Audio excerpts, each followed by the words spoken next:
Buenas tardes, es un placer para mí darles la bienvenida a la mesa número 2 del seminario 50 años de la relación China-México con sede virtual en el Colegio de México, donde se van a abordar aspectos de las relaciones económicas entre los dos países. Mi nombre es Andrei Guerrero y voy a ser moderador de esta mesa, por lo que agradezco muchísimo la confianza de los organizadores de este excelente evento, el maestro Eduardo Zilli y las doctoras Marisela Connelly y Mariana Escalante.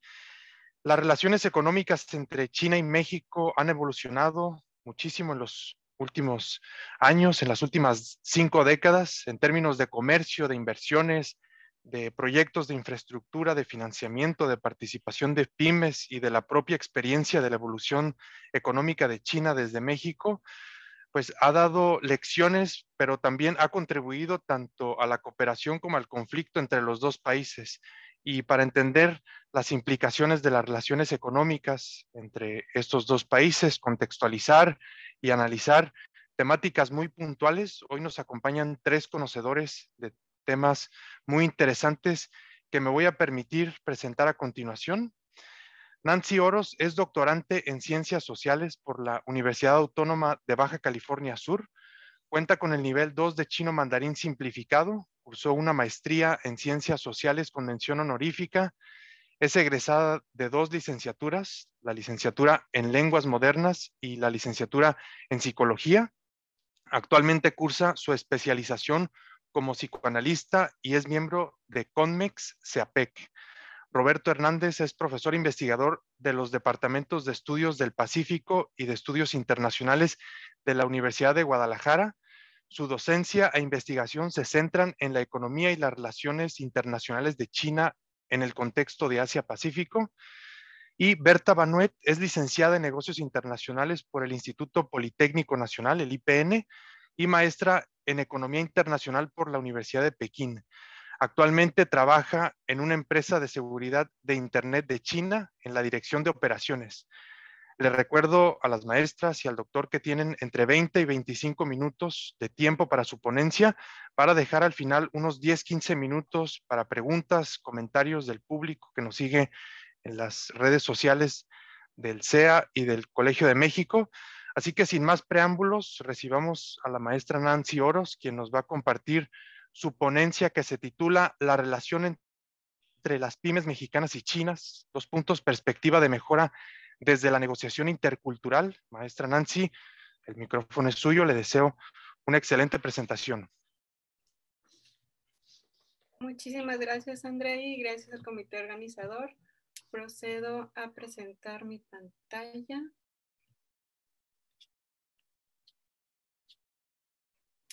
Ok, ahí se está proyectando. Sí se ve. Adelante.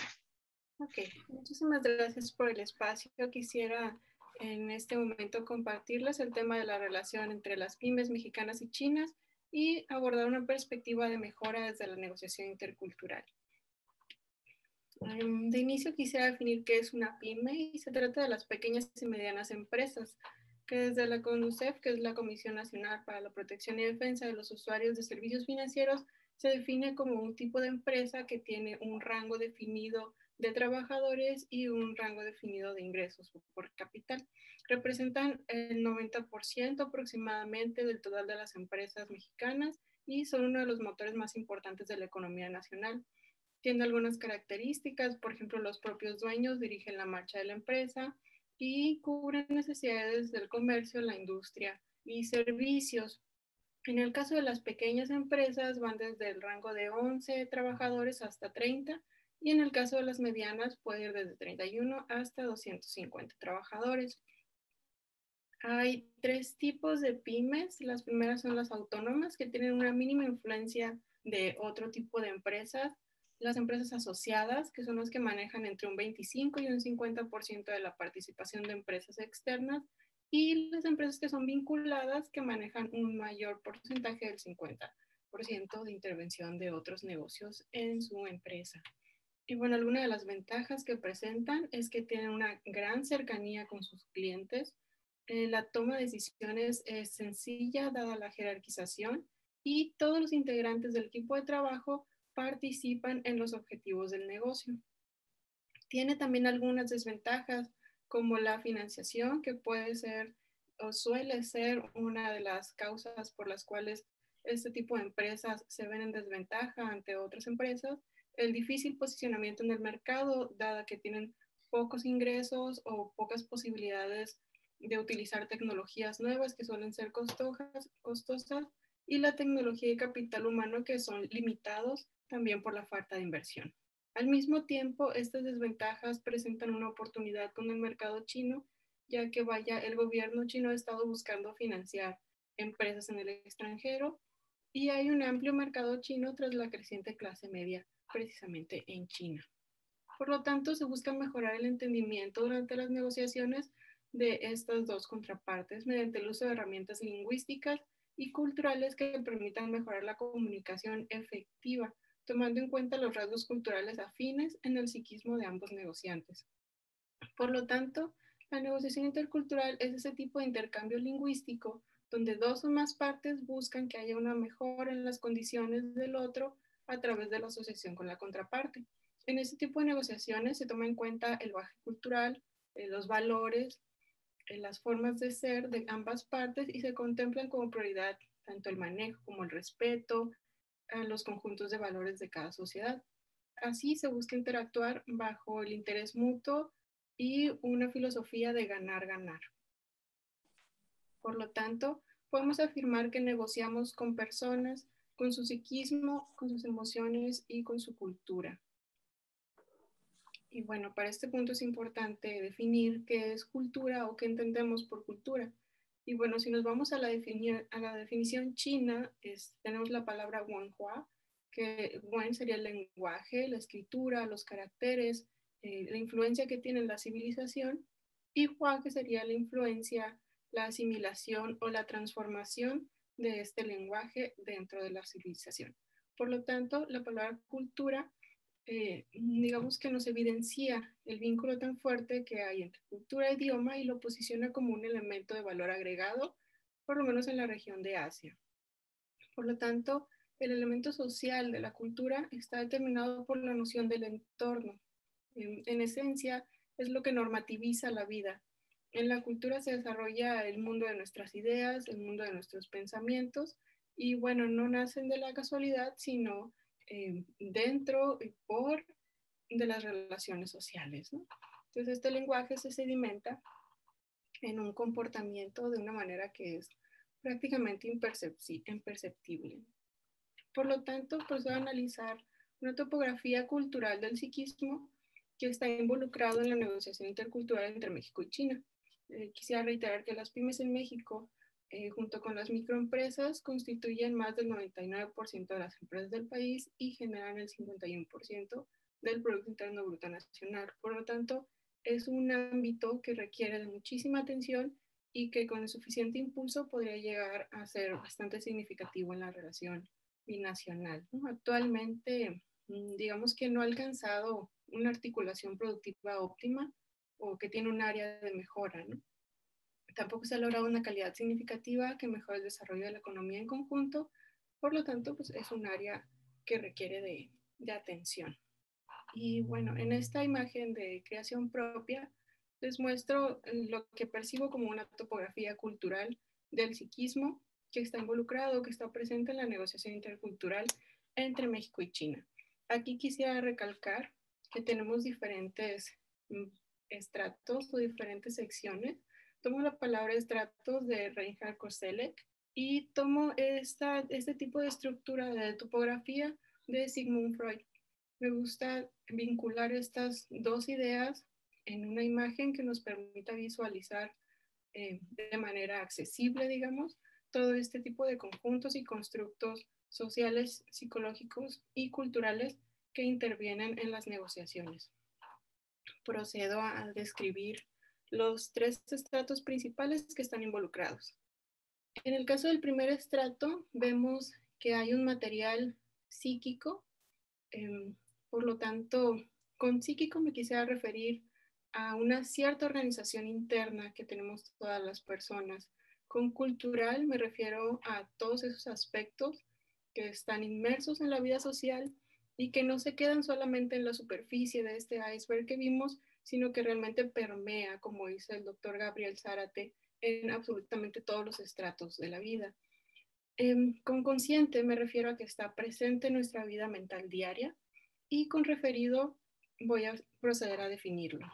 Con referido me refiero a algo que se quiere proyectar, algo que se busca que las demás personas tengan acceso, que lo vean, que lo noten, y pues menciono las características principalmente positivas de la personalidad. Y bueno, ¿esto cómo se manifiesta entre negociantes mexicanos y chinos? Principalmente en los aspectos de Wonxi y Mianzi. Wonxi sería la relación social principalmente, y Mianzi sería este respeto al orgullo que se tiene durante la negociación. Bueno, durante el segundo estrato tenemos este material psíquico-cultural consciente igualmente, pero que en este caso es visible. Ya no se busca recalcar, al contrario, se busca como enmascarar los aspectos menos positivos que pueden causar algún tipo de displacer o de molestia. Generalmente aquí las características es que son visibles, se manifiestan, por ejemplo, en el lenguaje no verbal. En algunas ocasiones se quieren mostrar, en algunas otras no. Y bueno, se manifiesta entre negociantes mexicanos y chinos, por ejemplo, una situación de desacuerdo en la que se muestra un silencio, por ejemplo, en lugar de querer dar una negativa, así es que se busca enmascarar o cubrir este tipo de negativa, por ejemplo. Y en el tercer estrato tenemos el material psíquico-cultural consciente, que es escondido. Es decir, en este punto tenemos una total opacidad de los aspectos desagradables, aunque la persona o el negociante es consciente de que están presentes, se muestra o se caracteriza de manera de rechazos rígidos o estereotipados o justificados a través de la cultura. Y se manifiesta entre los negociantes mexicanos y chinos, por ejemplo, cuando se da una pérdida del rostro, ¿no? Cuando no hay el respeto mostrado y se tiende a la terminación de contratos sin una negativa clara, ¿no? O dando largas. Por lo tanto, en el segundo estrato vemos que existe este rombo de área de oportunidades de negocios interculturales entre México y China, que también es una gráfica de creación propia y tiene 4 elementos principales, que son la empatía mutua, la confianza afectiva, la sedimentación cultural y por último el aparato psíquico constituido. Bueno, procedo a definir cada uno de los elementos de manera breve. En el caso de la empatía mutua, se trata de es un factor subjetivo de compatibilidad, en el que vemos que cada uno de los negociantes tiene una postura mucho más receptiva hacia el otro. Surge cuando hay experiencias similares, cuando se puede dar el entendimiento o cuando hay una forma de socializar que es agradable entre ambos negociantes. Por otra parte, se da la confianza afectiva, que Niklas Luhmann se define como una carga emocional que existen estos constructos sociales. Ayuda a la toma de decisiones, ya que disminuye la incertidumbre hacia el futuro, creando cierto material conocido. Se define en dos maneras esencialmente, que es la confianza cognitiva y la confianza afectiva. La confianza afectiva es la que buscamos en este sector, ya que la cognitiva se basa en, digamos, antecedentes, en datos, en empresas confiables, pero la confianza afectiva se da de persona a persona. Por otra parte, tenemos la sedimentación cultural, que si bien tenemos bagajes culturales muy amplios en la cultura mexicana y en la cultura china, en este caso vemos cuáles son esos aspectos que cada negociante ha internalizado de la cultura de la que es parte. Es decir, no se internaliza absolutamente toda la cultura, sino determinados aspectos, y ya será la labor del negociante contraparte descubrir cuáles son estos elementos de su propia cultura que han sedimentado en la cultura del negociante con el que está tratando. Por último, y no por eso menos importante, tenemos el aparato psíquico constituido. Aquí estamos hablando de un elemento que agrupa todas esas necesidades básicas que compartimos como humanidad, y esencialmente se trata de las motivaciones que tiene cada negociante para llevar a cabo pues tal empresa, ¿no? Estas motivaciones pueden ser el obtener alimento, el tener seguridad, aceptación en un grupo, etcétera. Y este tipo de situaciones pueden entenderse y pueden generarse entre ambos negociantes. De hecho, los negociantes chinos suelen buscar conocer este tipo de aspectos en el negociante mexicano para conocer su naturaleza de una mejor manera. Por lo tanto, quisiera utilizar este espacio para unas reflexiones finales y quisiera acentuar el valor de las aportaciones de las ciencias sociales y la sinología en México, ya que vemos los factores económicos que son muy importantes, vemos los factores internacionalistas que tienen una información increíble, pero que se pueden complementar de esta manera. Por lo tanto, quisiera hacer un llamado de su atención hacia el trabajo multidisciplinario entre ciencias políticas, ciencias sociales, estos aspectos de la metapsicología, de la lingüística, que se pueden complementar y pueden ayudar a generar conciencia del impacto que tienen este tipo de competencias interpersonales e interculturales en las relaciones binacionales. A través de ellas se pueden crear oportunidades de negocios, sobre todo con el capital humano, ¿no? Del que se puede tener o del que se puede echar mano en un futuro para aprovechar este momento histórico de coyuntura que ya nos han descrito los embajadores y de crecimiento que tiene en este momento China a estos 50 años de relación binacional. Y con esto les agradezco su atención y cierro mi espacio. Muchas gracias.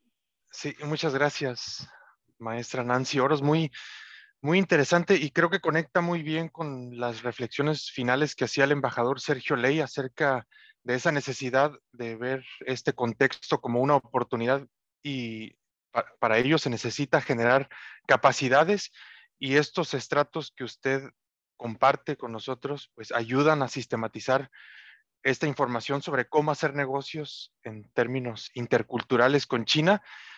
En la Facultad de Contaduría y Administración de la Universidad Autónoma de Baja California estamos buscando establecer un centro de estudios sobre China y nos estamos enfrentando a esas dificultades institucionales, pero hasta ahora hemos creado 2 materias. Una de ellas es entorno de negocios en China para generar estas capacidades en jóvenes estudiantes que quieran hacer negocios con ese país asiático. Y creo que estas aportaciones que usted hace las voy a incorporar en algunas de estas materias porque son muy útiles, así verlas en una sola imagen ayuda a entender. Así que muchas gracias. Estamos a muy buen tiempo, tenemos todavía muy buen tiempo, pero le vamos a dar la palabra al doctor Roberto Hernández ahora con su ponencia que se titula La vía china para evadir la trampa de los ingresos medios, una perspectiva latinoamericana. Doctor Roberto Hernández, adelante, que tenga una muy buena ponencia. Muchísimas gracias. Estoy aquí intentando subir un PowerPoint. Déjenme ver si, a ver, como que se me está dificultando. A ver. Tiene que tener la presentación abierta y en compartir pantalla tiene que visualizar la ventana, doctor. Ok. Aquí está abierta. Compartir pantalla. Permitir zoom. Acceda a su pantalla. Permitir preferencias del sistema. Sí. Y encontrar. Ay, caray. Un segundito, porque creo que estoy batallando con esta compu que normalmente no utilizo porque estoy en casa. Déjeme ver. Híjole. Aquí lo apoyamos, doctor. ¿Cómo me apoyas?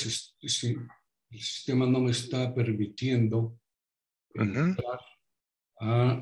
Yo tengo aquí vista mi presentación, pero no la acceso. En compartir pantalla, ve ahí la miniatura de la presentación cuando da clic en compartir pantalla. Compartir pantalla, exactamente, no la veo. ¿No la ve? Perdón, que me estoy entreteniendo. No se preocupe, tenemos buen tiempo, profesor. Aquí me dice permitir que Zoom acceda a su pantalla. Entonces le digo que sí. Y Ahí, ahora tendría que seleccionar la ventana que va a ser la presentación y dar clic en el botón compartir. No me permite verla. Ujú. Cámara. Recordatorio. Acceso al disco. Archivos y carpetas. Estoy en archivos y carpetas. En el menú de Zoom, ¿verdad? Tiene que estar. Estoy en el menú de Zoom. Sí. Perfecto. Entonces, de Zoom, a PowerPoint. A ver, aquí, PowerPoint. Caray, nunca me había sucedido. Estoy en PowerPoint, pero no me deja compartirla. Híjole, y es que es básico que la pueda compartir. Carpetas de escritorio. Roberto, puedes enviármela por correo si gustas. Si no te Sí, molesta, le damos paso a Berta Banuet. Me lo envías por correo y yo la comparto.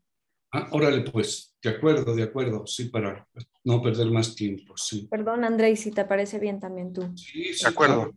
Yo también, con mucho gusto. Sí, entonces, bueno, hacemos este pequeño reajuste y por lo tanto recibimos a la maestra Berta Banuet con la ponencia que se titula Impacto en la seguridad alimentaria de México y China por el alta del precio del maíz. Maestra Banuet, éxito en su presentación. Hola, muy buenas tardes. Sí me escuchan, ¿verdad? ¿Sí se oye bien?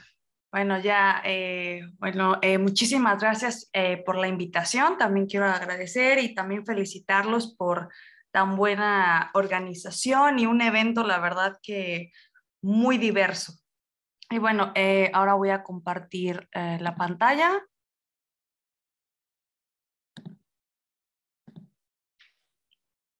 Sí la pueden ver, ¿verdad? Sí se ve.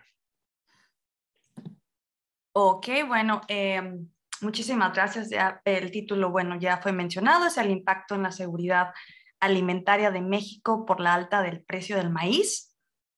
Y bueno, va a estar dividida en esta manera para poderlo un poco procesar. El contexto, la situación general, las proyecciones y reflexiones. Aquí primero que nada pues surge, ¿no? El por qué el análisis de este tema. Bueno, pues porque al hablar de alimentación, pues estamos hablando de una necesidad básica de nosotros. O sea, si no tenemos alimento, pues no habría vida. Entonces, este factor que es una alza en el precio del maíz, que es un elemento básico para la comida mexicana, pues cómo puede impactar, cómo puede ser una amenaza para nuestra seguridad entre estas dos naciones. Y bueno, esto es porque a principios del año 2021, China aumenta sus importaciones de maíz por más de un 150%, y este grano pues es de mayor relevancia para el mercado mexicano, a la vez provoca una alza de precios e inestabilidad comercial para ambos países.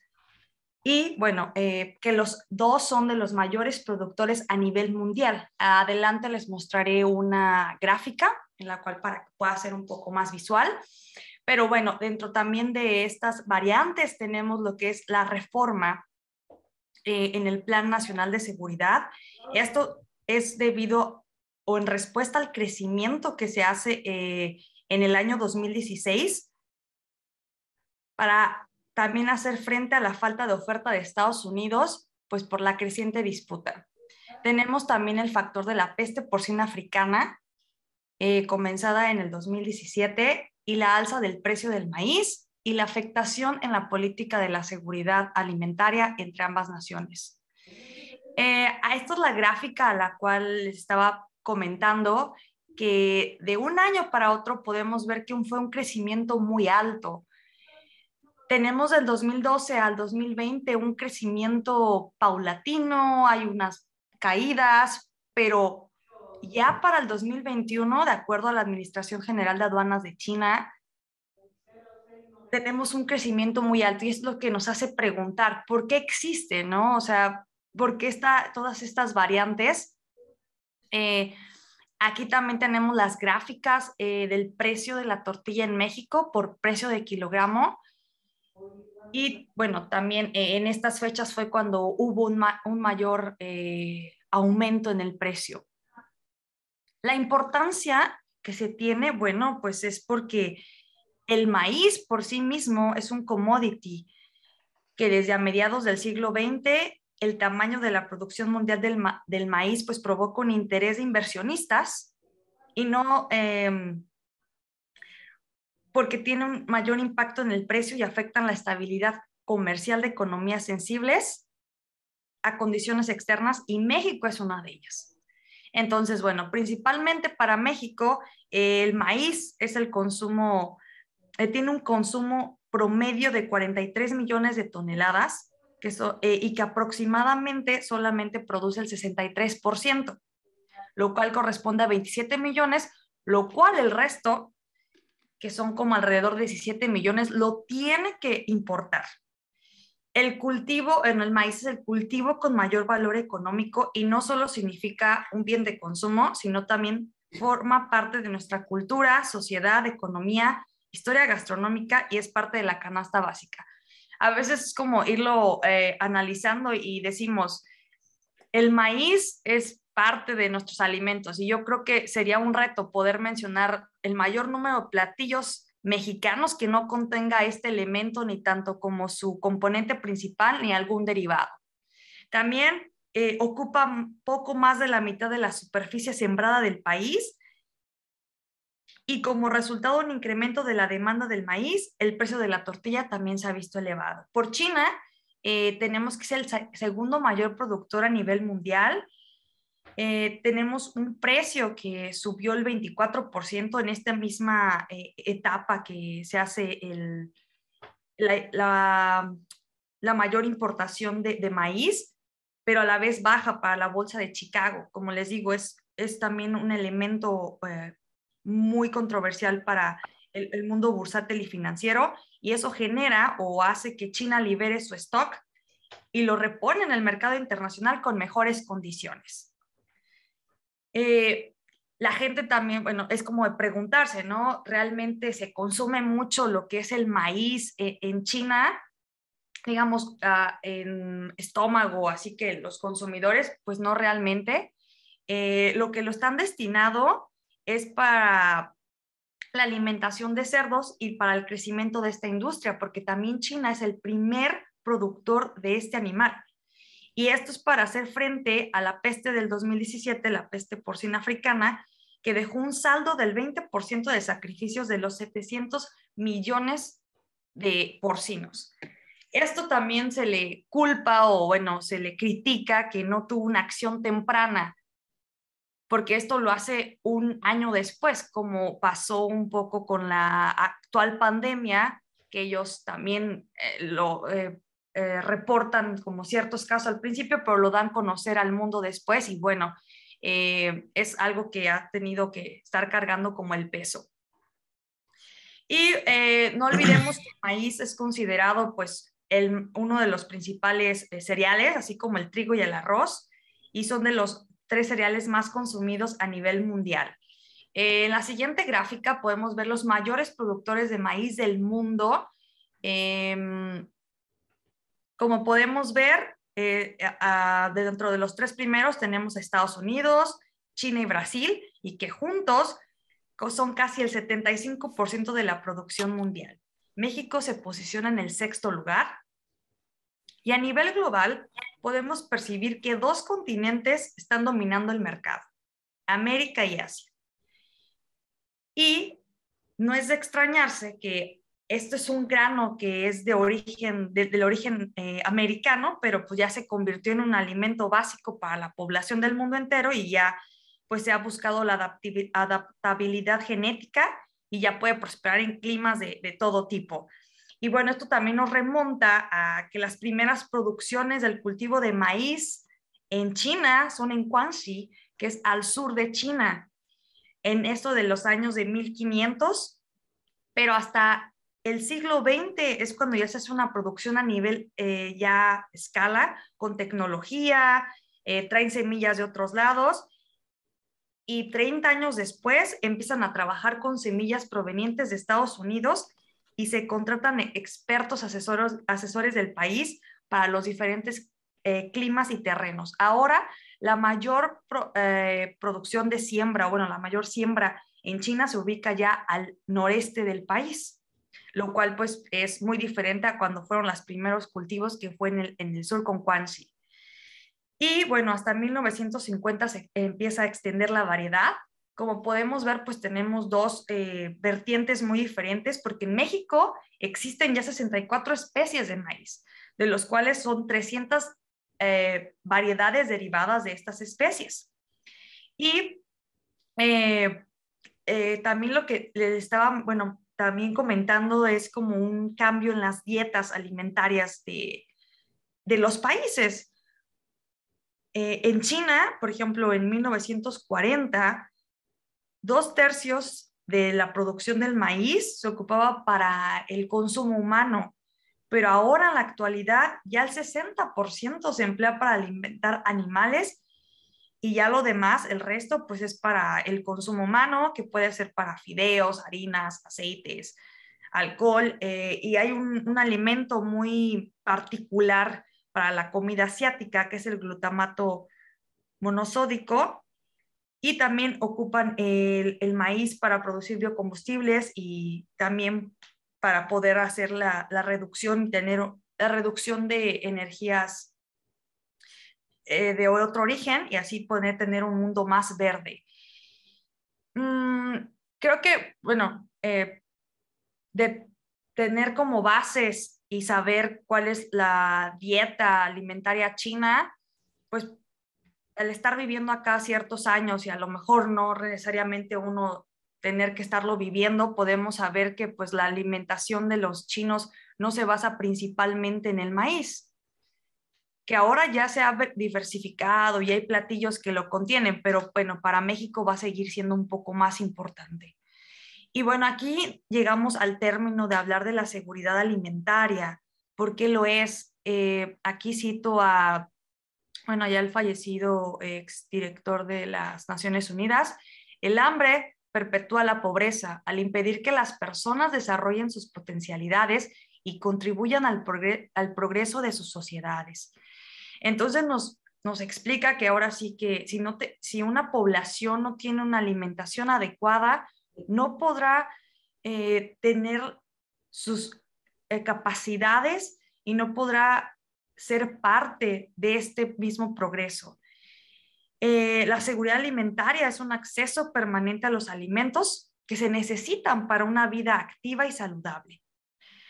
Ha sido también un concepto muy controversial porque surge en esto de los 70s, pero es hasta el 1996 cuando se da a conocer durante la Cumbre Mundial de la Alimentación por la Organización de las Naciones Unidas para la Agricultura y la Alimentación.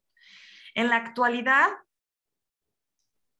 un 10% de la población mundial padece de subalimentación y lo tenemos distribuidos en diferentes regiones.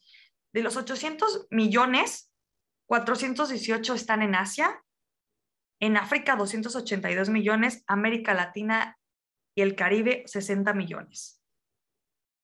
En México, bueno, las condiciones de producción y demanda alimentaria han sufrido transformaciones, principalmente por el resultado del cambio de modelo económico en las 2 décadas. Estas modificaciones también son precipitadas en la demanda alimentaria, sumadas con cambios en los estilos de vida culturales y de organización social, y han traído también uno de los grandes problemas que aqueja al país, lo que es la obesidad. Y bueno, ya no meternos como más a este tema, digamos, como seguridad alimentaria, tenemos como las proyecciones. Aquí tenemos las reservas mundiales del maíz van a seguir aumentando por primera vez en 4 campañas, que serán como los niveles de apertura. Tenemos una reestructuración en cadenas de suministro que ya se venían viendo desde el segundo trimestre del año pasado.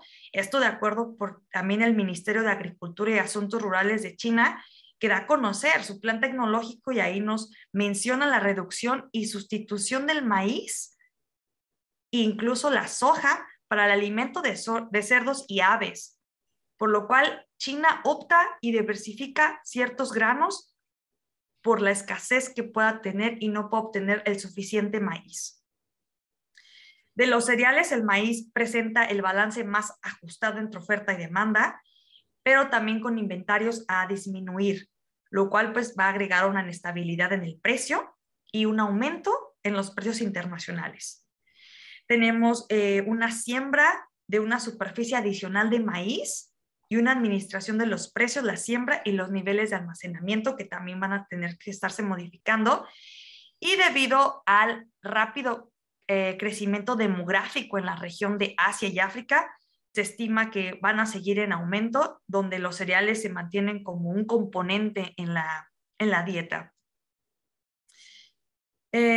Como temas de reflexión que nos dejan pensar es que, bueno, ambos países ya han optado por mayor superficie sembrada de maíz en ambas zonas.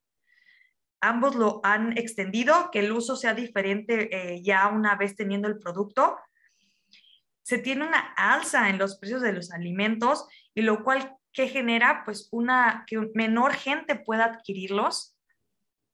Tenemos una modificación en los hábitos alimentarios.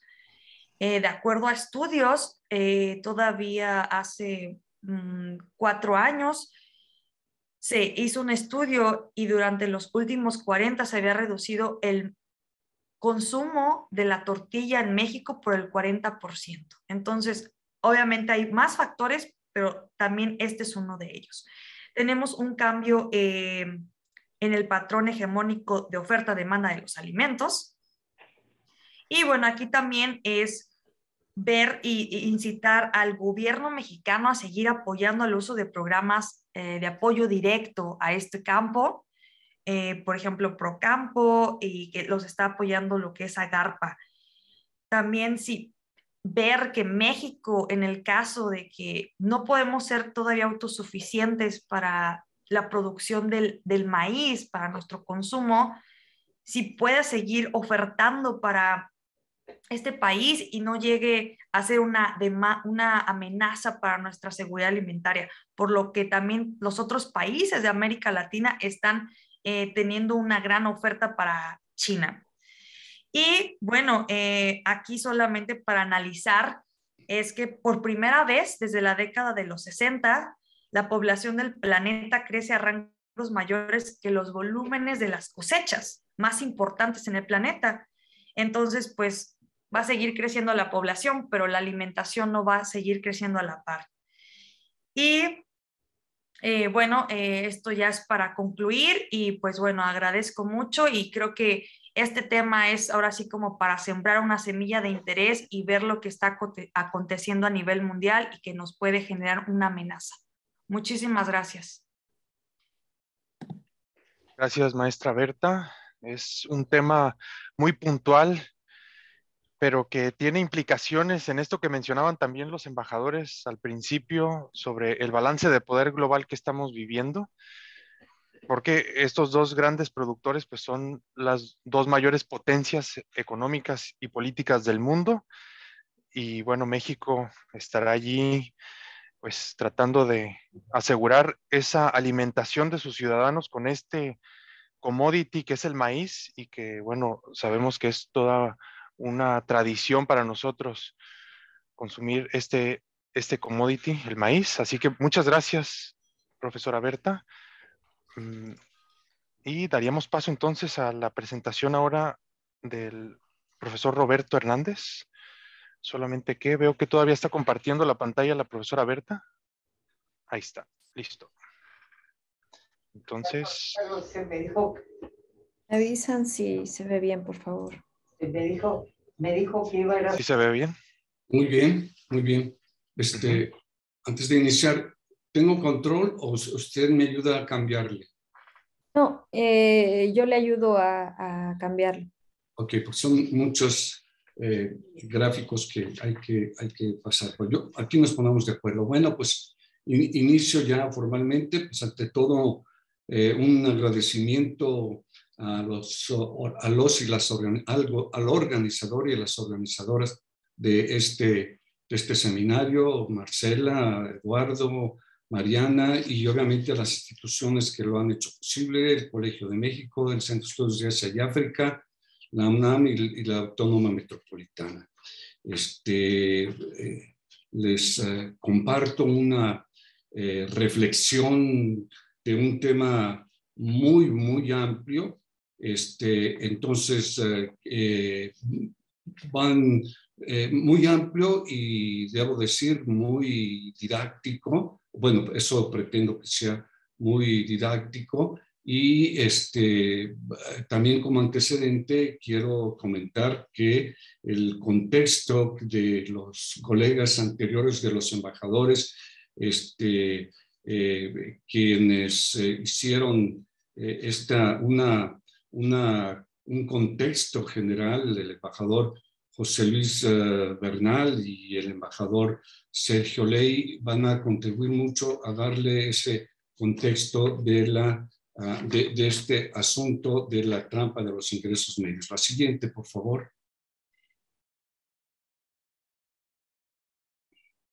Sí, bien, este tema ha sido planteado en varias disciplinas de ciencias sociales y ciencias exactas, y bueno, desde hace varios años también en relaciones internacionales, desde varios aspectos, sobre todo de economía política internacional, liberalismo institucional y otros paradigmas.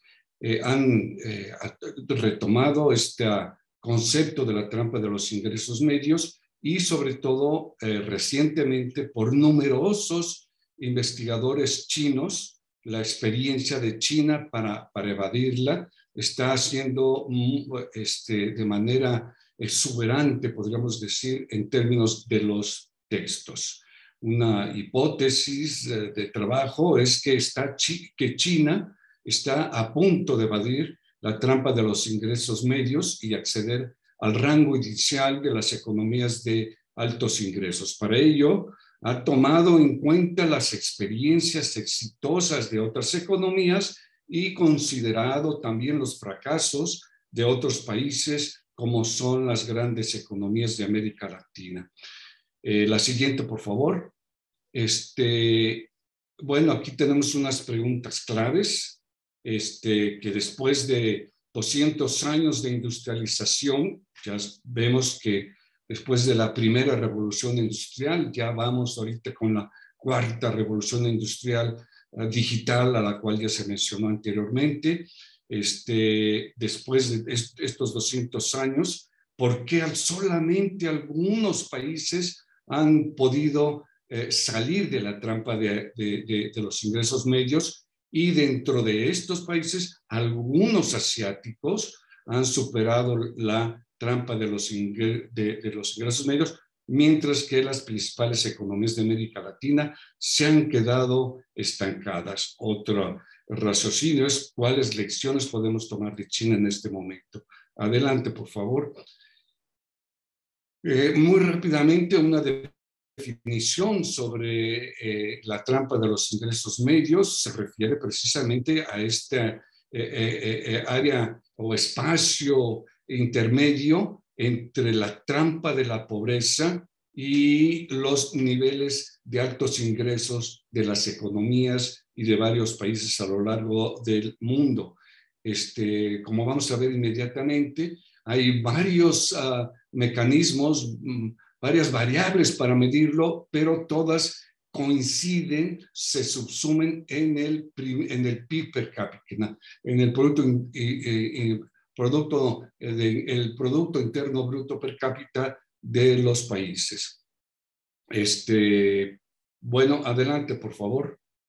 A unas hipótesis explicativas de la trampa de los ingresos medios es la suficiente industrialización, la baja productividad laboral, la insuficiente inversión en la educación por parte del Estado, restricciones a la inversión extranjera directa, lo digo, pero es inversión externa en general, la baja participación de algunos países en las cadenas globales de valor insuficiente espíritu empresarial y fundamentalmente, esto se recalca por parte de los estrategas chinos, la calidad de liderazgo nacional, especialmente de la clase gobernante, que propicia el desarrollo y no la entorpezca o la limite. Adelante, por favor.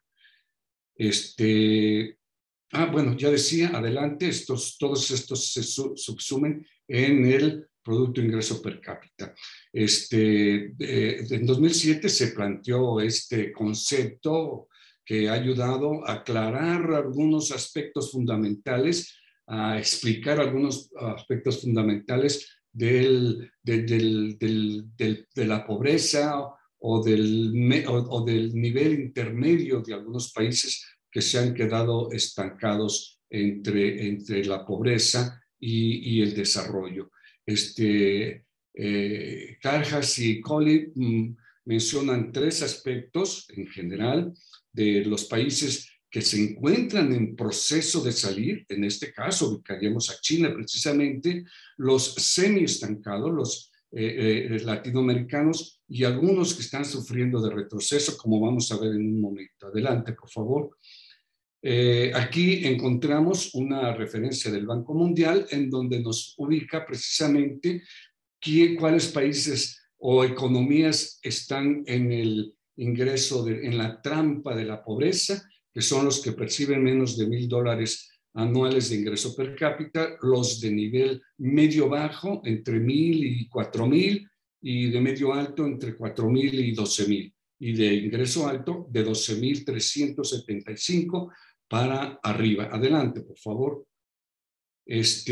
Bueno, entonces ya decía rápidamente, los países que han logrado superar los países del este de Asia son, bueno, Japón, Corea del Sur, Taiwán, Singapur y Hong Kong, y los países que están estancados, un ejemplo son las economías de América Latina, de las grandes economías de América Latina. Adelante, por favor. Bueno, decía, estos países que han avanzado han sido una lección valiosa para China. Los principales, de acuerdo a varios autores, por ahí menciono alguno abajo, y que ellos se refieren a muchos otros autores también, son los casos más representativos, son Japón y Corea del Sur. Evidentemente que otros países también han servido de referencia, aunque son más pequeños, como Singapur, incluso Taiwán, Hong Kong mismo, pero bueno, los varios autores se concentran básicamente en la experiencia de Japón y de Corea como ejemplo para salir de la trampa de los ingresos medios. Y aquí hay una descripción muy general de en qué momento Corea del Sur, por ejemplo, salió de 1991 de la trampa de los ingresos medios y alcanzó a los niveles, que también es otra referencia, además del valor general, el valor absoluto, también hay una referencia de carácter relativo en función del porcentaje de Estados Unidos, del PIB per cápita de Estados Unidos, que se toma como referencia. Entonces, decía, Corea del Sur en el 91 ya representaba el 41% del PIB de Estados Unidos. Japón, desde 2000 hasta 2015 y hasta la actualidad, podríamos decir, ha fluctuado en un rango del 72 al 74% del PIB de Estados Unidos. Y China, por primera vez, en que pasó de la trampa de la pobreza a la bueno, no está entrampado. Eso sí quisiera especificar del mismo concepto del título. China está evadiendo la trampa de los ingresos medios. Por eso no está entrampado, pero por primera vez sale de la trampa de la pobreza con en 2008 con el 20% del PIB de Estados Unidos, y sale precisamente con la política de Deng Xiaoping de la apertura y la reforma. Adelante, por favor. Bueno, aquí los países latinoamericanos decía que son un ejemplo de la trampa de ingreso medio y que se toman como ejemplo son principalmente Argentina, Brasil y México, que están en un rango de entre 10,000 y 12,000 dólares, con excepción de Chile. Chile está en los niveles, diríamos, iniciales, y ahí se ha mantenido en los últimos años, lo mismo de 2000 al 2018, entre los 12,800 y 14,000 dólares en ese rango. Entonces sí se considera que está en las etapas iniciales de los países de ingreso alto. Aquí, bueno, los autores, varios autores, explican el caso de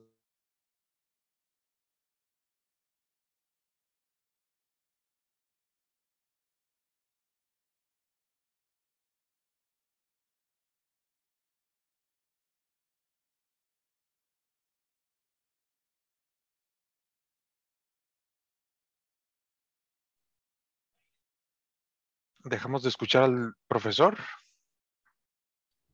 Sí, falló su internet al parecer. Muy bien, esperamos entonces un momento para que se reincorpore.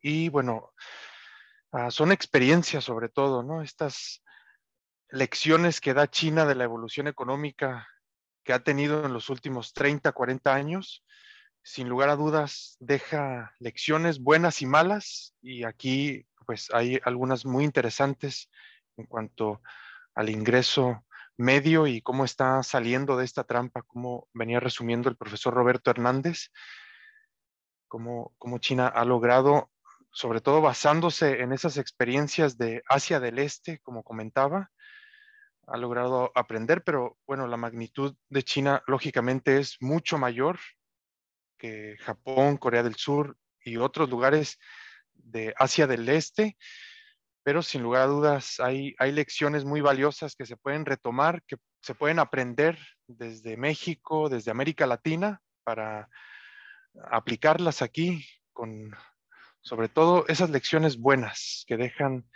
esta evolución económica de China en los últimos años. Esperamos que el profesor se conecte. Ya ingresó. Ya ingresó, muy bien.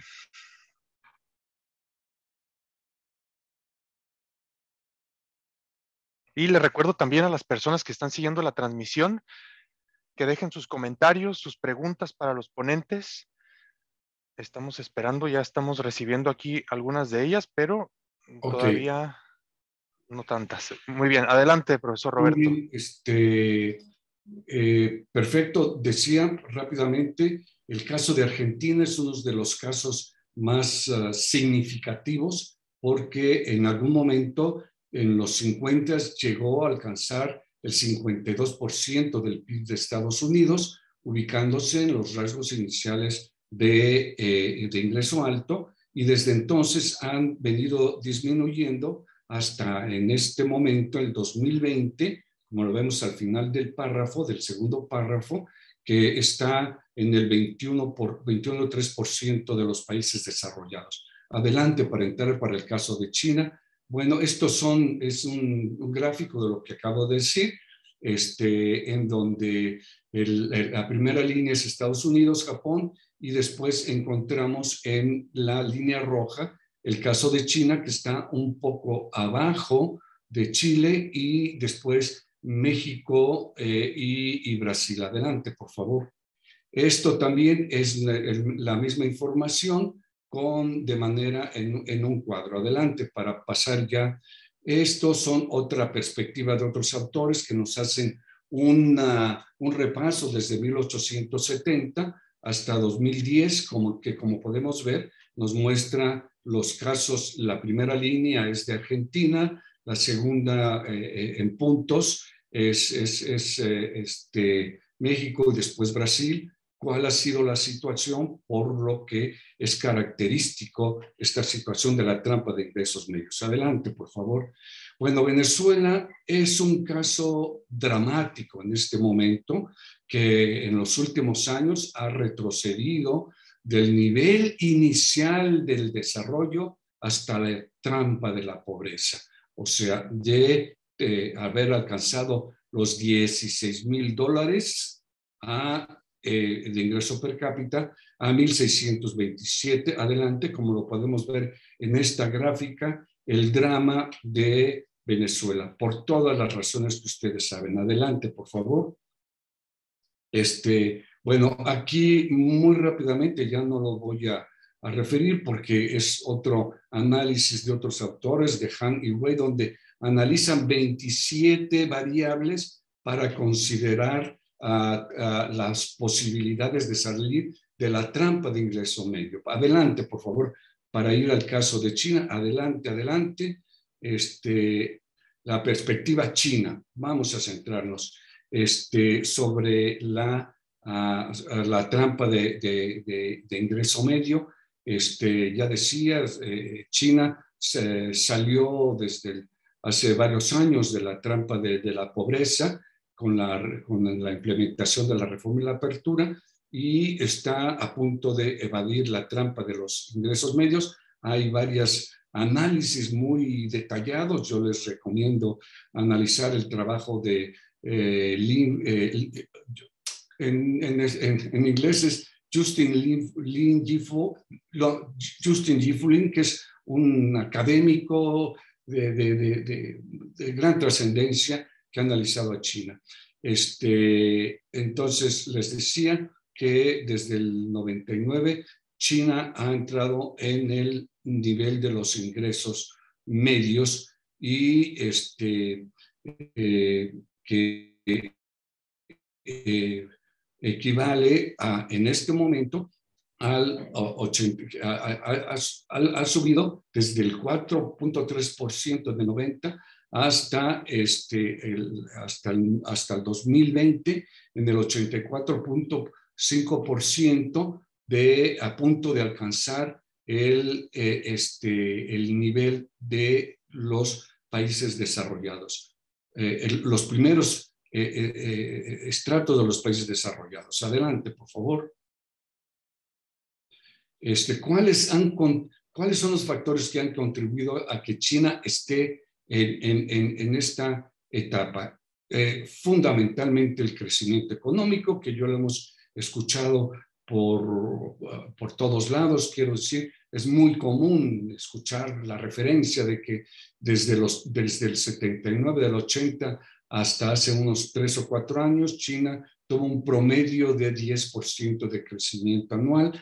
Y se prevé por algunos centros de investigación de que China siga creciendo. Eso es lo importante para valorar que China está a punto de salir de la trampa de los ingresos medios, porque se calcula que entre 2025 tendrá un crecimiento promedio del 5.7, después bajará un poco hasta alcanzar al 2030, sobrepasar hasta el 2035 se calcula que se convertiría en la primera economía del mundo a precios constantes, no el cálculo de PPP, que es del valor adquisitivo de la moneda. ¿Cuáles son los otros factores? La superación de la pobreza y la desigualdad en los ingresos, que se mide en términos del coeficiente de Gini, y sobre todo también cómo China está enfrentando con su política la desigualdad de desarrollo regional y de los estratos de carácter social a través del desarrollo de tecnologías de punta. El desarrollo tecnológico en los sectores fundamentales ha sido de lo más importante, como ya mencionaron los embajadores, el embajador Bernal, el embajador Ley, de esta énfasis que está poniendo China en los aspectos de manufacturas de alta tecnología, inteligencia artificial, desarrollo de patentes, de las cuales en algunas ya es líder. Y fundamentalmente la certeza en la gobernación, en la gobernanza, como se dice, que la dirigencia china tiene un proyecto económico de largo alcance, plasmado con mucha claridad en los planes quinquenales.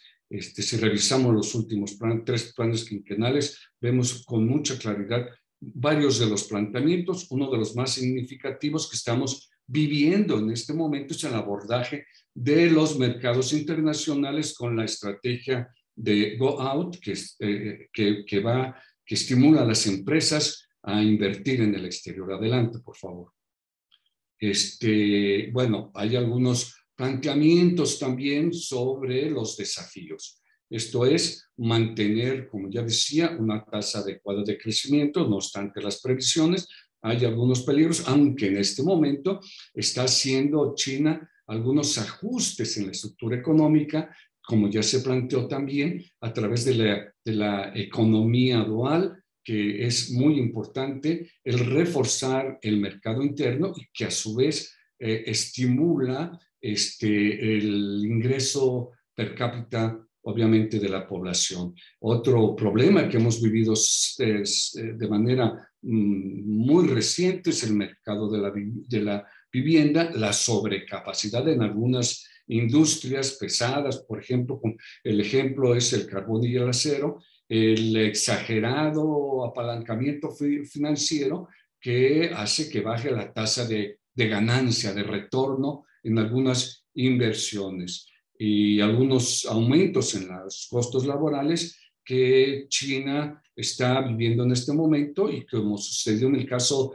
de Japón y Corea, una de las soluciones es dentro de las cadenas globales de valor traspasar varias de las fases de producción hacia otros países donde el ingreso de la mano de obra sea mucho más bajo. Esto lo estamos viviendo, los problemas de medio ambiente y, como decía, la estructura de la población económicamente activa. Adelante, por favor. Esto ya se mencionó. Adelante es la disparidad de los ingresos, los aspectos demográficos. Este también es un cuadro sobre cómo se ha venido dando en China y en otros países la disminución del coeficiente de Gini, que bueno, en los 90s tenía un nivel de 32%. Esto quiere decir que era una sociedad mucho más equitativa, pero obviamente con un nivel de ingreso mucho más bajo. Después aumentó con la industrialización, aumentó el porcentaje de Gini, lo cual implica un aumento en la disparidad. Y en los últimos años vemos que esto ha venido disminuyendo, lo cual son indicios de que se están dando una atención a la disminución de las diferencias sociales medidas en términos del ingreso de la población, ingreso económico de la población. Adelante, por favor. Bueno, muy rápidamente, porque esto de alguna manera ya se ha dicho, que las condiciones favorables de China es la correcta estrategia de desarrollo, la correcta gestión macroeconómica, el crecimiento sostenible, la capacidad básica para la innovación y y contrarrestar también los impactos externos que se dan en muchos sentidos de carácter económico. Bueno, lo estamos viviendo con esta guerra comercial que se está dando con Estados Unidos, que afortunadamente para China, creo que lo que preveía Donald Trump no se ha cumplido. Esto es que se dé un comercio equilibrado. Realmente estaba leyendo recientemente que el año pasado el superávit de China con Estados Unidos había alcanzado los 350,000 millones de dólares, lo cual nos demuestra que el problema que planteaba de Donald Trump no es el problema de China, sino el problema está en la estructura de la economía de Estados Unidos. Adelante, por favor, para no entretenerme en otros aspectos. Decía, bueno, la perspectiva es que China va a superar para el 2025, el ingreso per cápita de China llegará a los $14,000 de ingreso per cápita, lo cual llegará a los niveles iniciales de los países de altos ingresos. Adelante. Las conclusiones es que China está a punto de evadir la trampa de los ingresos medios, que la dirigencia china está poniendo en práctica, como decimos aquí en México, un blindaje para no retroceder a la trampa de los ingresos medios, que la dirigencia china es consciente del reto, y otra conclusión importante es que la experiencia de China para evadir la trampa de los ingresos medios es paradigmático y aleccionador para el resto del mundo. Adelante, por favor. Y bueno, aquí voy a concentrarme en el segundo párrafo, que los países de América Latina que han logrado superar la trampa del subdesarrollo, la trampa de pobreza, siguen estancados durante muchos años, desde los 50.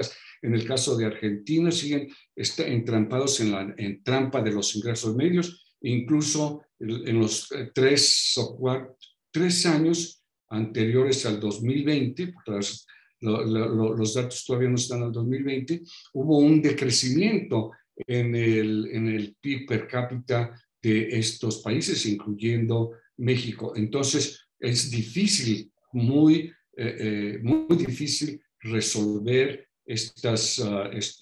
salir de la trampa de ingreso medio, bueno, en un ambiente también que es agresivo, difícil, un ambiente internacional, como que hay crisis financieras, la gran competencia y más recientemente el surgimiento del SARS, del COVID-2. Por favor, adelante. Otro aspecto muy rápido de conclusión es que, y vuelvo a insistir, que de acuerdo a la clasificación de Carhart y Collie, China está en proceso de salir. Es una economía progresiva, mientras las principales economías de América Latina se encuentran semiestancadas, y Venezuela, ya lo vimos, es un caso de que se considera regresivo. Vale la pena mencionar que hay algunos otros ejemplos de países pequeños como Uruguay y Panamá, que están en el punto inicial de los países de ingresos altos, pero también es otro, quizá otro paradigma que no avanzan más allá, han salido de la trampa de ingreso medio, pero se quedan muy abajo de los ingresos que, como vimos hace un rato, que son los ingresos de Estados Unidos, de Japón y de Corea del Sur. Adelante, por favor, y creo que con esta terminamos. Bueno, varios autores, y bueno, me permito coincidir, que la lección de China se centra en que no existe un modelo mágico ni ninguna modificación de los principios económicos básicos para el desarrollo, sino la identificación y aplicación de una buena política. Esto es, por allí en algunos de los otros gráficos comentaba que hay particularidades de China que no tienen otros países, pero para todos hay las mismas condiciones. Quiero decir, las condiciones que tiene China sí son algunas muy particulares, obviamente, como el eficiente gobierno de China, el papel protagónico en todos los sectores de la vida económica, social y política del Partido Comunista, que ha tenido 100 años que se ha venido consolidando. Hay muchas críticas sobre esto, bueno, que es un país totalitario. Efectivamente, o sea, en un sentido positivo del concepto, sí es un país totalitario que el Partido Comunista abarca todos los espacios de la vida económica, política, educativa de China, pero con un sentido, yo diría, muy positivo. Esta condición tan específica no se tiene en otros países, pero no se tiene en Corea, Japón, Singapur u otros, y sí lograron el desarrollo. O sea, son características especiales de China y que los países latinoamericanos tendrán que buscar sus propias características. Y me permito recalcar que sin duda, también ya lo refería el embajador Ley, pues se requieren políticas específicas, organizadas, de prospectiva, de largo plazo, y bueno, él como buen diplomático no puede decir lo que yo digo, que realmente la clase política de los países latinoamericanos, incluyendo México y los que se han mencionado, han cometido grandes errores. Esa fluctuación, en nuestro caso, ese síndrome sexenal, donde cada presidente y su grupo tratan de construir un nuevo país, realmente no es uno de los factores que no nos han llevado a encontrar esta forma de salir de la trampa de los ingresos medios. La última, por favor, a ver si hay algo que valga la pena mencionar. No, nada más, hasta aquí lo dejo. Ya son otros gráficos que tenía de reserva. Hasta aquí se los dejo. Sus comentarios son bienvenidos. Muchas gracias. Gracias a usted, doctor Roberto Hernández, por esta detallada presentación sobre esta experiencia china para lograr salir de esta dificultad que todavía en la mayoría de los casos latinoamericanos no se logra. Entonces, son experiencias valiosas que ayudan a tener una referencia y un camino que se podría seguir al pie de la letra o no, con nuestras particularidades, pero sin duda hay ya experiencias de las cuales se pueden retomar valiosas lecciones. Entonces, voy a permitirme pasar al espacio de preguntas y respuestas. Tenemos 15 minutos y comienzo con Nieves Rodrigo, que dice: buenas tardes, muchísimas gracias por el espacio. Mi pregunta versa sobre la seguridad alimentaria, entonces entiendo que va dirigida a la profesora Berta Banuet. Si ya hay una reducción en el uso del maíz ante cualquier escasez y con inventarios a disminuir basándose en el crecimiento de la población y los cambios en la estructura internacional, ¿cómo afectaría el cambio climático a esta problemática que va en crecimiento? ¿Los programas sobre la seguridad alimentaria toman en cuenta el cambio climático? ¿Y qué acciones se han tomado ante esto? Profesora Berta.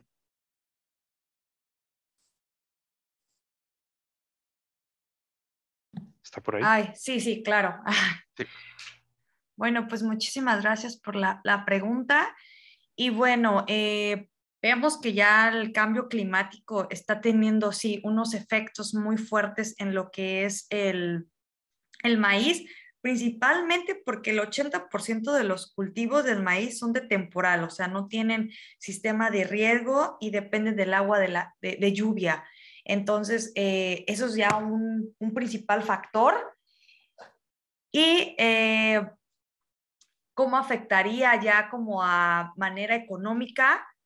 Pues al no tener una cosecha a nivel nacional, un suficiente abasto, el país se ve ya con la necesidad de seguir haciendo estas importaciones grandes.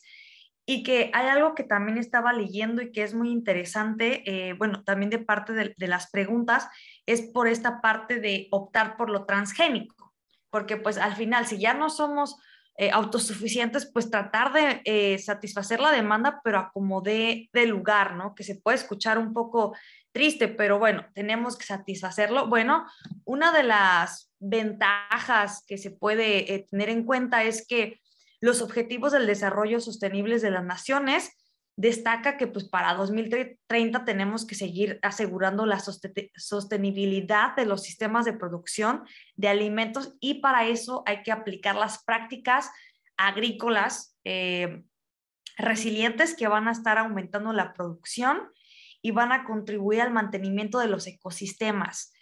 aparte de que fortalecen la capacidad de adaptación al cambio climático, también mejora progresivamente la calidad del suelo y la tierra. Bueno, entonces, ¿cómo es que México va a estar trabajando mediante estos objetivos y cómo va a llegar a ello? El gobierno empieza a trabajar con varias organizaciones y también con el sector o la iniciativa privada. Tenemos también a Greenpeace, que ha estado haciendo varias campañas para que no se permita lo que es el maíz transgénico como tal en México, y se aprobó, pero bueno, esto todavía faltaría que ¿cómo se dice? Entre en vigor y todavía como que llegue la etapa en la cual se va a empezar a producir. Asimismo, por parte de la iniciativa privada también se han hecho programas por parte de Nestlé, esto pues para seguir trabajando y asegurar la compra dentro de los cereales, que bueno, que es el maíz, y pues seguir rescatando el principal grano y alimento que es símbolo de México y parte de nuestra cultura. Gracias, maestra Berta. Hay una pregunta más que va dirigida a usted de Eunice GR, que felicita a la organización de este evento y pregunta dos cosas, pero me gustaría enfocarme en la primera para que la conteste al hilo, y que dice así: ¿qué debería hacer México para acercarse un poco más a una autosuficiencia en la producción de maíz? Qué bueno, muchísimas gracias por la pregunta. Y bueno, aquí hay varias vertientes en las cuales México podría estar atacando el problema, y que también fue una de las cosas que mencioné como manera de reflexión. Esto es el medio de hacer posible los apoyos hacia los agricultores, porque tristemente se ve que en el país no se da este apoyo, y la siembra que se ha destinado ya la gente no quiere estarla trabajando, por lo mismo que no mantiene el mismo ingreso, que no se le da el apoyo, entonces la gente ya destina esa siembra para otro, o sea, ese espacio de siembra para otros granos que le podrían generar mayor ingreso, ya no incluso granos, sino para otro tipo de, pues de productos o alimentos. Entonces aquí una de las cosas es que se insta al gobierno, se le pide pues poder seguir haciendo este apoyo, y si no es por medio de a lo mejor de apoyos económicos, pero sí con la capacitación para agricultores, tener más tecnología en el campo, en lo cual se podría hacer un aprovechamiento mucho más grande. Y otra cosa que yo también considero importante y que lo ha hecho China y que le ha funcionado, puede sonar un poco difícil al principio porque nuestra canasta nuestra canasta alimentaria está muy enfocada al maíz, pero empezar a hacer esta diversificación de granos y de otros alimentos. De hecho, hablando ya amigablemente al medio ambiente, ya se está optando por otros alimentos que también sean más amigables a este sentido. Gracias, maestra Berta, por esta respuesta. La siguiente pregunta también de Eunice, ahora va dirigida, entiendo, al profesor Roberto Hernández, pero también invitaría a Nancy a dar sus reflexiones. ¿Qué es esta? ¿Es posible que la relación actual entre China y México podría impulsar y ayudar a México a ser partícipe en la actual cuarta revolución industrial digital? Profesor Roberto. Perdón. Sí, está abierto el micrófono. Sí, sin duda que hay muchos espacios donde podría darse una colaboración, una cooperación. China está dispuesta a hacerlo en este contexto de la cuarta revolución industrial. Sin embargo, ahí se requiere mucha habilidad para aprovechar estos recursos y estas ofertas de China, porque hay que reconocer que en estos casos, como en este tema, como en muchos otros, en el de comercio, tecnología, educación, siempre hay que verlo desde una perspectiva tripartita. O sea, está Estados Unidos. Hay que tener en cuenta a Estados Unidos. Ya lo hemos visto, algunos proyectos que tenía China se han venido abajo. difícilmente comprobado, pero sin duda que hubo una presión de Estados Unidos. Y me refiero al tren México-Querétaro, otro de una gran presa en el sudeste y el Golden Mart y otros proyectos. Ahora sí, de manera muy discreta y callada, sí vemos inversiones de China en Estados Unidos, de China en México y en Estados Unidos. Es el país que más recibe inversión extranjera directa de China. No obstante estas contradicciones que se manifiestan en términos de los medios de comunicación. Pero en México también ha habido inversión, ya se comentó, en el Tren Maya, en varias otras industrias, bueno, en la industria automotriz, las inversiones son impresionantes y también porque obviamente China está buscando como estrategia general y México forma parte de esa estrategia general, reforzar su mercado exterior.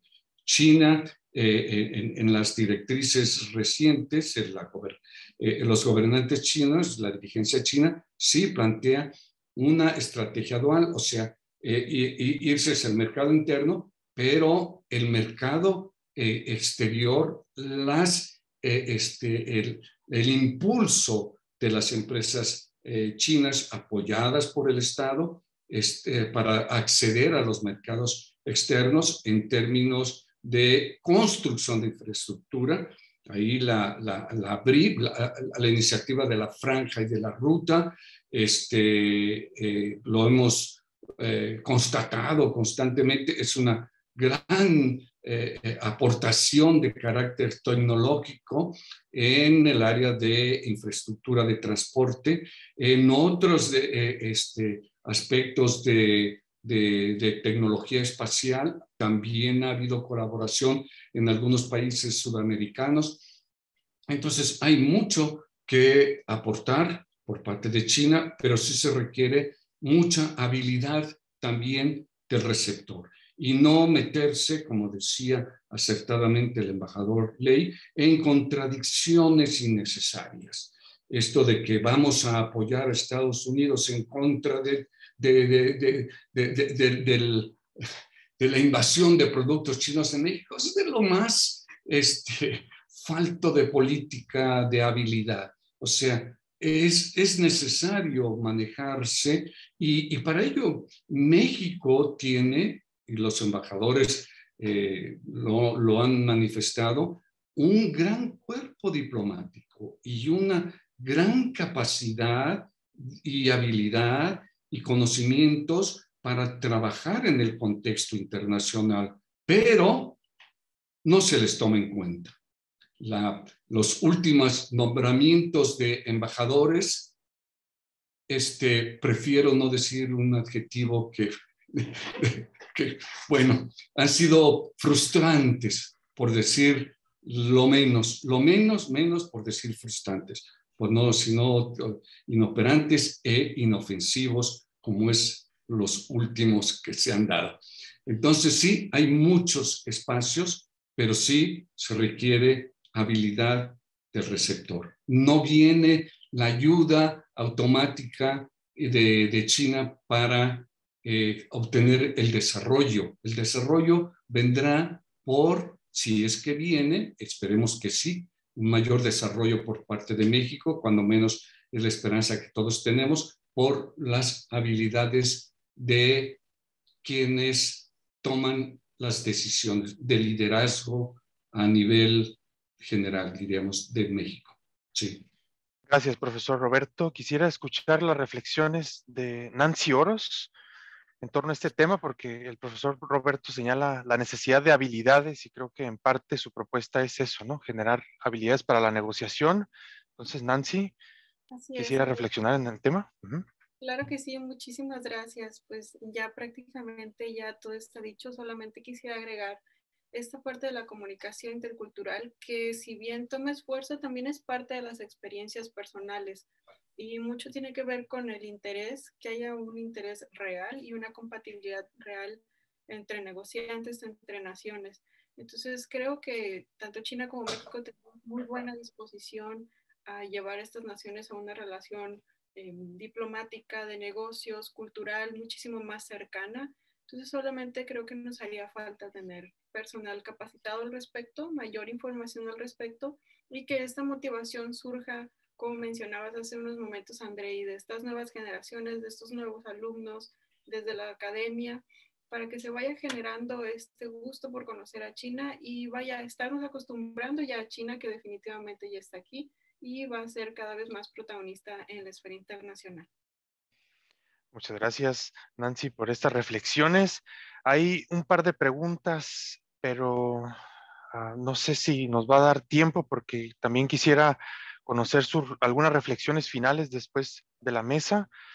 Solamente le pediría al profesor Roberto si pudiera decirnos a la pregunta de Alejandro Pescador, dado el impresionante crecimiento económico de China, entiendo, ¿puede todavía considerarse un país en desarrollo? ¿Podría decirnos así en pocas palabras si sí o no? ¿Es China un país en desarrollo todavía? Es un reto decirlo en pocas palabras, lo que me llevaría varias horas, pero se lo voy a decir. Sí, efectivamente, China se considera a sí misma como un país en desarrollo. Esto tiene una realidad objetiva, lo hemos visto a lo largo de la ponencia, sí está en proceso de desarrollo, pero además tiene un efecto de política internacional, porque esto permite identificarse con los países pobres y países medios. En la política de una relación sur-sur frente a una relación norte-sur, que históricamente, de acuerdo a muchos analistas, nos ha sido muy perjudicial. Entonces, China se identifica como países sur-sur, como países en desarrollo. Y además aprovecha, hay que decirlo, aprovecha las ventajas que obtuvo en 2001 al ingresar a la Organización Mundial de Comercio. Entonces, sí, una de las propuestas en este conflicto comercial con China, de China con Estados Unidos, es de que la parte estadounidense ya no son un país en desarrollo, porque al obtener esa categoría de país en desarrollo, al ingresar a la Organización Mundial de Comercio, tiene varias ventajas de carácter de aranceles y otras facilidades que China no quiere prescindir de ellos. Hasta ahí lo dejo. Gracias. Gracias, profesor Roberto.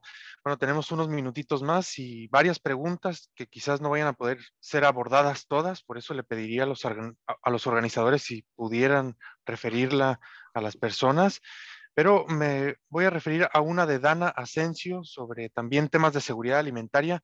¿México debe buscar una producción autosuficiente o el actuar colectivo entre diversos actores de la sociedad internacional? ¿Sus comentarios, profesora? Sí, muchas gracias. Bueno, aquí ya veíamos que México es el que, ahora sí que como el que no se quiere ayudar a sí mismo, obviamente no va a poder llegar como algo más que nos pueda ayudar. Entonces, aquí ya veíamos que el gobierno ya está haciendo este tipo de iniciativas por medio de las organizaciones internacionales y la iniciativa privada. Entonces, ahora sí que seríamos la unión hace la fuerza. México puede empezar a hacer las proyecciones. Si no somos suficientemente en ciertos recursos, bueno, llegarían las otras vertientes, los cuales pues, nos harían seguir instando para la seguridad alimentaria. Entonces, aquí en este caso sería pues trabajar por medio de la manera colectiva. Y ahora sí que pues habrá países que tengan mejores experiencias en todo este desarrollo de semillas, y lo cual también México puede hacer uso de estas buenas prácticas e incluso irlas mejorando, porque como sabemos, el maíz es de origen americano, entonces, bueno, me refiero al continente, o sea, no solamente como a veces lo refieren, ¿no? A Estados Unidos y esto, pero se tiene más experiencia, ya forma parte de, o sea, como que hablar de alimentación mexicana y no incluir el maíz o latinoamericana es como casi imposible. Entonces, también por medio de esto que la cultura, la historia nos ha hecho, pues también tenemos este tipo de adaptabilidad. Muchas gracias, maestra Berta, maestra Nancy y profesor Roberto Hernández por sus participaciones. Ha sido una excelente mesa 2 donde se han hecho reflexiones muy valiosas en torno a las relaciones económicas entre México y China. Y bueno, ha tenido que terminar ahora mismo esta excelente mesa. Y bueno, les recuerdo que lo siguiente es un espacio para la comida, para tomar un respiro de todos los invitados que estamos aquí. De aquí a las 3:30, tiempo de la Ciudad de México, va a ser este momento de descanso y después reanudaremos a las 3:30 en punto con la mesa 3, que va a abordar temas de memoria cultural y social. Así que a las 3:30, tiempo de la Ciudad de México, nos vemos por acá. Muchísimas gracias por su atención y sus preguntas. Hasta pronto.